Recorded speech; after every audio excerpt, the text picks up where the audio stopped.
Ministériu Edukasaun simu dadus kuadru pesoal husi eskola café no Conectíl para rekrutamentu profesór bolsa kandidatura.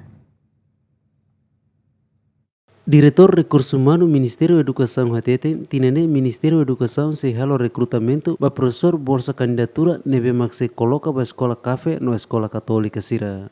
Ba processo recrutamento ne parte Conectíl no escola café submete ona lista quadro pessoal ba Direção Nacional Recursos Humanos mas be direção se em base legal o ministério molocala o recrutamento.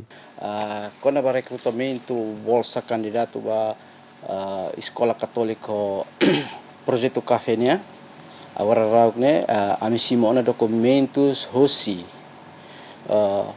itenia Conectíl sira submete maya ona nomos projeto café né agora rauk que processo lara ami hela parecer husi itu parte legal atune ita halo recrutamento ne ba lei ne be mag vigor atune label impacto ba iha recrutamento ne si hanso ya udian ami hela parecer legal hosi ita aminya legal sera Nunemos jong amaralo se escola café atu label lori professor sira auxiliar bahanor estudante sira banhira lahetan conhecimento si Ministério Edukasaun.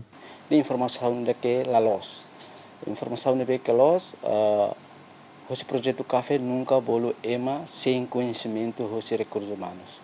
Também sira iha contrato termo certo ba professor sira hanor iha café né. Incluímos a minha bolsa candidato ne bema agora rau ami coloca né incluímos sira ulu hanor iha café ne beliho vagatura né.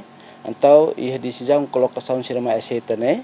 Itu coloca ba iha escola ne bemak sira aceita bane mai be provisoriamente ami se mantém sira he escola café sira ne bemak uluk sira hanorin bane hodi hein sira nia 200 ne bemak atu recruta ne depois se coloca ida 200 ne bahia faten sira ne bemak sira BK sira ne bemak coloca bahia EB ne se ba fila fali iha sira ne faten ne bemak sira aceita tu coloca bane provisoriamente ne sira se hein lehe café hodi hein recrutamento né.